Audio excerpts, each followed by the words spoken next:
नमस्कार। आप लोग स्वस्थ होंगे, ईश्वर से यही कामना है। आज मेरा पहला लेक्चर है अंतर्राष्ट्रीय संगठन यानी कि इंटरनेशनल ऑर्गेनाइजेशन का unit first topic definition and various classification of international organisation. ये जो टॉपिक है ये एग्जामिनेशन के पॉइंट ऑफ व्यू से ये बहुत ही इम्पॉर्टेंट टॉपिक है और यूनिट फर्स्ट में दो टॉपिक ऐसे हैं जिससे लॉन्ग क्वेश्चन ज़्यादातर पूछे जाते हैं, ध्यान दीजिएगा। एक तो पहला ही यूनिट का पहला ही topic definition, privileges and immunities of international organisation, कभी कभी इट्स क्लासिफिकेशन भी इसके साथ ऐड करके पूछता है। और दूसरा टॉपिक आपका है लीग ऑफ नेशन। अगर हम लखनऊ विश्वविद्यालय के पिछले सालों का क्वेश्चन पेपर को अगर हम लोग रीड करें तो ये कई बार पूछा जा चुका है। जैसे define international organisation and its classification. कभी कभी क्लासिफिकेशन की जगह पर टाइप भी पूछ लेता है, काइंड भी पूछता है। और इसी से रिलेटेड एक दूसरा क्वेश्चन भी पूछा जाता है कि define international organisation and its privileges and immunities, या define international organisation and discuss the its privileges and immunities, यानी अंतर्राष्ट्रीय संगठन की परिभाषा बताइए और अंतर्राष्ट्रीय संगठनों के उन्मुक्तियां और विशेषाधिकारों की विवेचना कीजिए। तीसरा क्वेश्चन जो इससे रिलेटेड पूछा जाता है कि define international organisation and discuss its legal personality, या कभी कभी इसको शॉर्ट में भी पूछ देता है कि legal personality of international organisation, या कभी शॉर्ट में भी पूछ देता है कि privileges and immunities of international organisation, या कभी कभी पूछ देता है कि define international organisation and discuss its classification, यानी अंतर्राष्ट्रीय संगठन की परिभाषा बताइए और इसका वर्गीकरण की व्याख्या कीजिए। वर्गीकरण, टाइप या मोड्स ऑफ इंटरनेशनल ऑर्गेनाइजेशन। तो आइए आज हम इसी टॉपिक पर डिस्कस करते हैं इंटरनेशनल ऑर्गेनाइजेशन के, उसके डेफिनेशन, इसके क्लासिफिकेशन, इसके privileges and immunities and legal personality पर। तो हम शुरुआत करते हैं पहला डेफिनेशन से, क्योंकि किसी भी टॉपिक का जब तक आप उसकी परिभाषा नहीं समझते हैं तब तक उस टॉपिक के बारे में ज़्यादा आप समझ नहीं पाएंगे। तो हम इसकी शुरुआत करते हैं जो जैसा कि एग्जामिनेशन में पूछा जाता है कि डेफिनेशन, क्योंकि ये कई बार पूछा जा चुका है, शॉर्ट में भी पूछता है और लॉन्ग में तो डेफिनेशन पूछता ही है। तो डेफिनेशन ध्यान दीजिएगा, डेफिनेशन ऑफ इंटरनेशनल ऑर्गेनाइजेशन, अंतर्राष्ट्रीय संगठन की परिभाषा। ये इंटरनेशनल ऑर्गेनाइजेशन होता क्या है? क्या है इंटरनेशनल ऑर्गेनाइजेशन? इंटरनेशनल लेवल पे कितने इसके क्लासिफिकेशन हैं, कितने इसके काइंड्स हैं, कितने इसके प्रकार हैं, इसके प्रिविलेजेस क्या है, इम्यूनिटीज क्या है और इसके लीगल पर्सनालिटी क्या है। तो इन्हीं सब बातों का हम इस पर डिस्कस आज करते हैं। तो अंतर्राष्ट्रीय संगठन कुछ विशेष उद्देश्य के लिए, यानी कुछ मेन ऑब्जेक्ट के लिए स्टेट के थ्रू, यानी राज्यों के द्वारा इंटरनेशनल एग्रीमेंट या इंटरनेशनल ट्रीटी के ग्राउंड पर इस्टेब्लिश किए जाते हैं। यानी अंतर्राष्ट्रीय संगठन कुछ उद्देश्यों के लिए राज्यों के द्वारा अंतर्राष्ट्रीय करार या संधि के आधार पर स्थापित किए जाते हैं। जैसा कि टंकिन के अनुसार, टंकिन एक ज्यूरिस्ट हैं, एक फिलोसोफर हैं टंकिन, जैसा कि टंकिन का कहना है, टंकिन इसकी परिभाषित किया है, जैसा कि टंकिन के अनुसार अंतर्राष्ट्रीय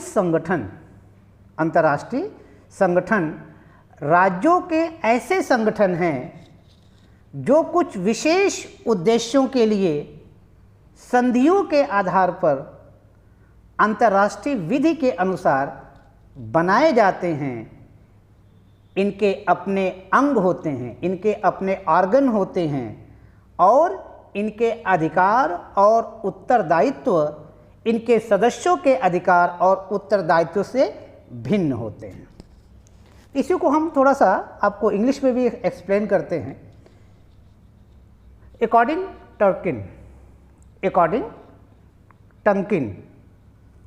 टंकिन ने इंटरनेशनल ऑर्गेनाइजेशन को डिफाइन किया है। तो टंकिन के अनुसार, according टंकिन, an international organization is an association of state established, मैं दोबारा रिपीट कर रहा हूँ, an international organization is an association of state established on the basis of a treaty, and in accordance with international law order to achieve specific objectives. It possesses a system of organ and right and duty that are distinct from those of member state.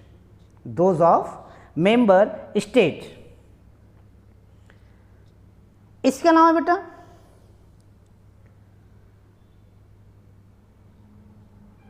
Any international organisation, अगर इसको हम दूसरे शब्दों में कहा जाए, एक लोगों और ने कहा था इंटरनेशनल ऑर्गेनाइजेशन कि any international organisation which is not established by intergovernment agreement, which is not established by intergovernment agreement shall be considered as a non-governmental organization. सबसे बड़ी बात यह है, ये तो हो गई इसकी परिभाषा। इंटरनेशनल ऑर्गेनाइजेशन की आपने टर्किन की परिभाषा को देखा, इंटरनेशनल ऑर्गेनाइजेशन। तो दूसरी चीज,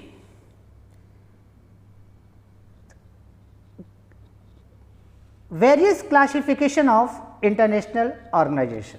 अब आइए main heading, various classification of international organisation, यानी अंतर्राष्ट्रीय संगठनों के वर्गीकरण। इंटरनेशनल लेवल पे देखा जाए तो अंतर्राष्ट्रीय संगठन मेन देखा जाए तो वैसे तो बहुत से इंटरनेशनल ऑर्गेनाइजेशन पब्लिक वेलफेयर के लिए काम कर रही हैं, सोशल इंटरेस्ट के लिए काम कर रही हैं, लेकिन हम इंटरनेशनल ऑर्गेनाइजेशन को इसको हम 4 क्लासिफिकेशन में डिवाइड करते हैं। There are 4 classification of international organisation. There are 4 classification of international organisation. तो ये 4 हेडिंग्स है, ध्यान दीजिएगा, इसको 4 वर्गीकरण में डिवाइड किया गया। There are 4 classification, there are 4 kinds of international organisation. इसमें आप केवल पॉइंट को ध्यान दीजिएगा, पॉइंट्स को और इसके एग्जाम्पल्स को। तो पहला पॉइंट से number 1, first heading, general membership and general purposes organisation. सब कुछ टेक्निकल इसके हेडिंग में है, ध्यान दीजिएगा, 4 ही हेडिंग हैं।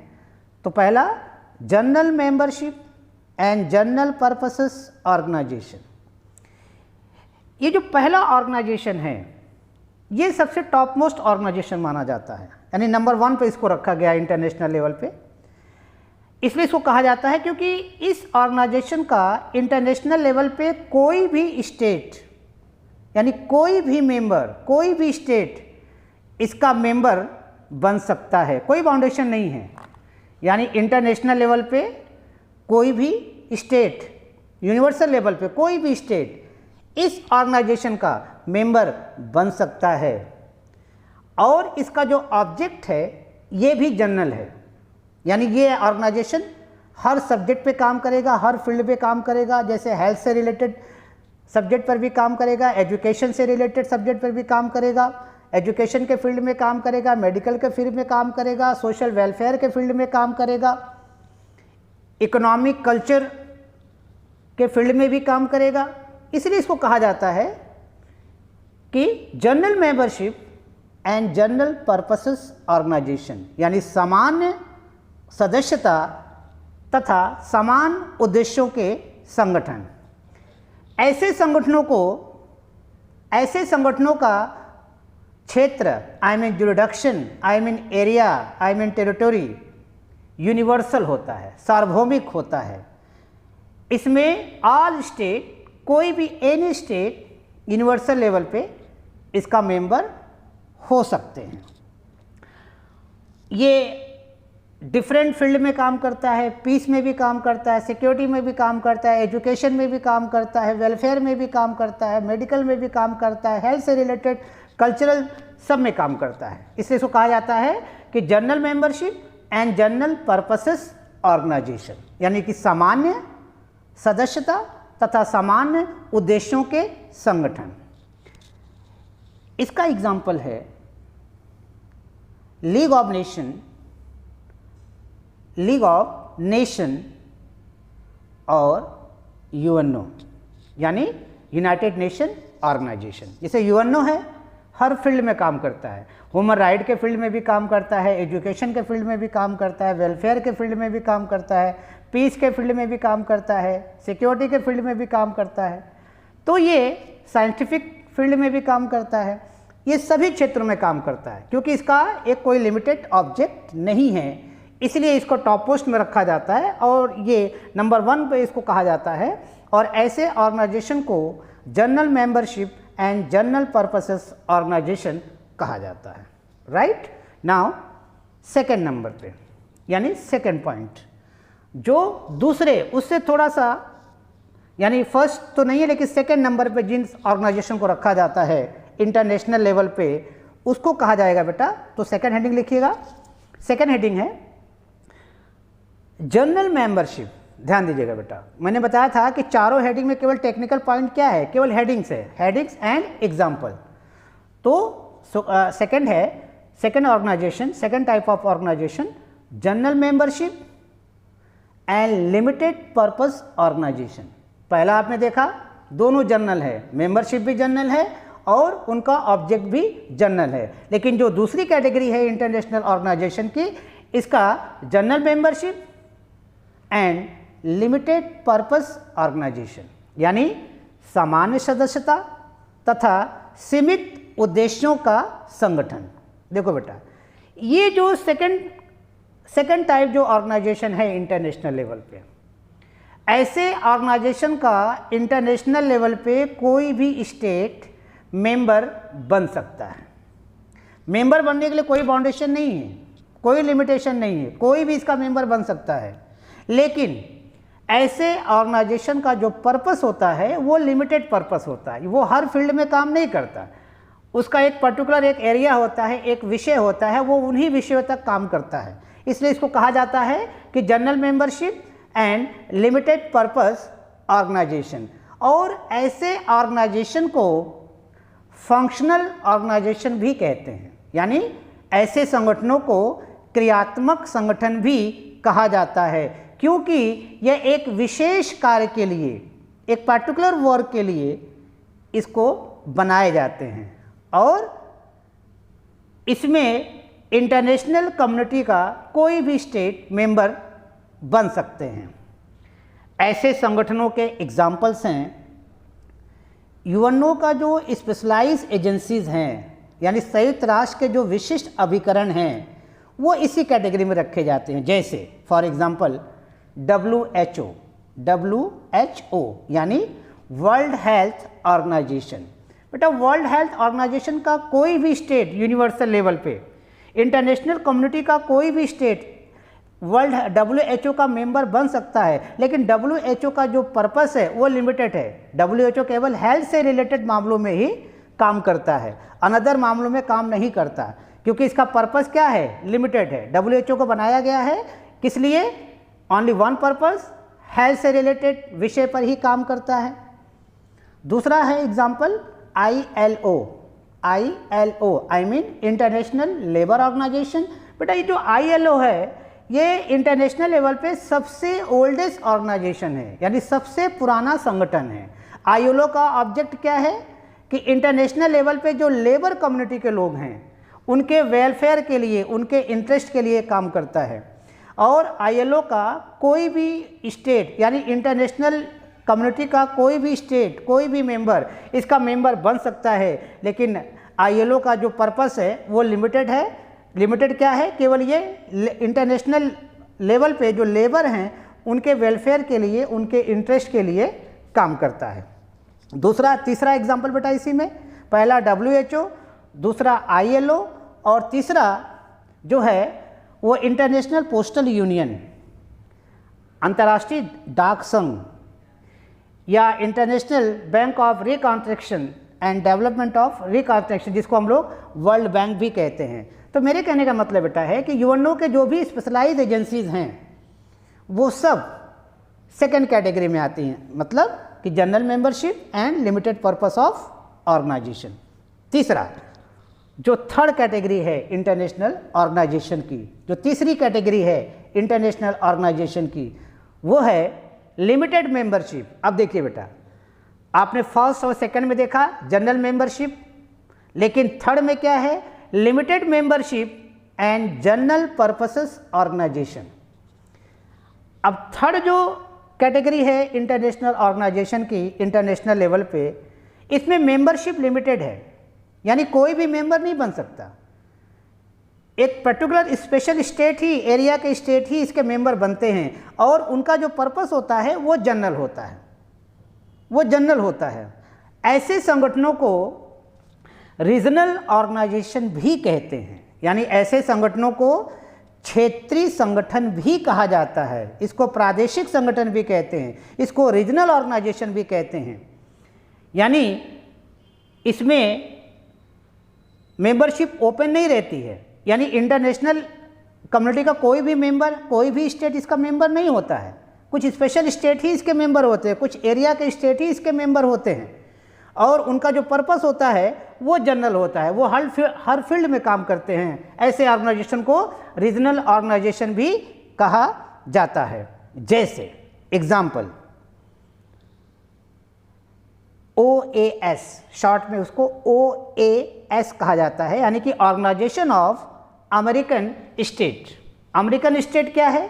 एक रीजनल ऑर्गेनाइजेशन है, रीजनल एक क्षेत्रीय संगठन है। उसी तरह ऑर्गेनाइजेशन ऑफ अफ्रीकन यूनिटी, जिसको हम लोग शॉर्ट में OAU कहते हैं, और सामान्य बोलचाल की भाषा में हम लोग उसको अफ्रीकन कंट्री भी कहा जाता है, जिसको हम लोग अफ्रीकन ऑर्गेनाइजेशन भी कहते हैं। और तीसरा है अरब लीग, यानी अरब संघ, जिसको हम लोग अरब कंट्री भी कहते हैं। तो ये लोग क्या है बेटा? ये लोग सुरक्षा की दृष्टि से ये लोग आपस में जुड़ गए हैं, एक संगठन बना लिए हैं, और उस संगठन का जो पर्पस है वो जनरल है, इसलिए इनको रीजनल ऑर्गेनाइजेशन भी कहते हैं, इनको क्षेत्रीय संगठन भी कहा जाता है। अब लास्ट चौथा, जो चौथा नहीं सबसे लोवेस्ट ऑर्गेनाइजेशन है इंटरनेशनल लेवल पे, जिसको कहा जाता है पॉइंट पे, चौथा पॉइंट है अब देखो बेटा, इसमें दोनों लिमिटेड हैं, यानी limited membership and limited purpose organisation, इसमें दोनों लिमिटेड है। आपने नंबर 1 देखा, पहला देखा general membership and general purpose organisation, दूसरा आपने देखा कि general membership and limited purpose organisation, तीसरा आपने देखा कि limited membership and general purpose organisation, and last fourth limited membership and limited purpose organisation. इसमें दोनों लिमिटेड है, मेंबरशिप भी लिमिटेड है और इस ऑर्गेनाइजेशन का जो पर्पस है वो भी लिमिटेड है, ये भी लिमिटेड जो है फील्ड में काम करता है। तो ये ऐसे संगठन हैं जिनकी सदस्यता यानी जिनकी मेंबरशिप कुछ स्पेशल स्टेट, कुछ स्पेशल एरियाज़ के, कुछ स्पेशल पार्टिकुलर क्षेत्र के स्टेट ही इसके मेंबर बनते हैं, और इनका जो ऑब्जेक्ट होता है वो लिमिटेड लिमिटेड ऑब्जेक्ट होता है, एक सीमित उद्देश्यों के लिए ये संगठन बनाए जाते हैं, इनका गठन किया जाता है। ऐसे संगठनों के उदाहरण हैं नाटो। नाटो का फुल फॉर्म क्या है? North Atlantic Treaty Organisation. NATO North Atlantic Treaty Organisation यानी उत्तर अटलांटिक संधि संगठन। और इसके अलावा treaty of Warsaw treaty organisation, Warsaw treaty organisation. तो ये 4 क्लासिफिकेशन हैं इंटरनेशनल ऑर्गेनाइजेशन के इंटरनेशनल लेवल पे। नंबर 1 पे टॉप में कौन सा ऑर्गेनाइजेशन है? General membership and general purposes organisation, जिसके एग्जांपल्स है League of Nation and UNO यानी राष्ट्र संघ और संयुक्त राष्ट्र संघ। दूसरा है, जो दूसरी कैटेगरी है वो है general membership and limited purpose organisation यानी सामान्य सदस्यता तथा सीमित उद्देश्यों का संगठन। और तीसरा है limited membership and general purpose organisation, limited membership and general purpose organisation. और चौथा है limited membership and limited purpose organisation. तो ये ध्यान दीजिएगा, लॉन्ग क्वेश्चन पूछा जाता है। एक बार मैं दोबारा आपको बताना चाहूँगा, ये वेरी इंपॉर्टेंट टॉपिक है इंटरनेशनल ऑर्गेनाइजेशन का, यूनिट फर्स्ट का पहला ही टॉपिक है ये। Define international organisation and discuss its classification. कभी कभी इसको काइंड्स भी कहते हैं, काइंड्स ऑफ इंटरनेशनल ऑर्गेनाइजेशन यानी अंतर्राष्ट्रीय संगठनों के प्रकार या अंतर्राष्ट्रीय संगठनों का वर्गीकरण। तो ध्यान दीजिएगा, डेफिनेशन और इसके क्लासिफिकेशन या इसके काइंड्स। ठीक है, देख लीजिएगा। फिर नेक्स्ट टॉपिक का हम वीडियो जो है आपको कल फिर हम आते हैं। Okay, thank you.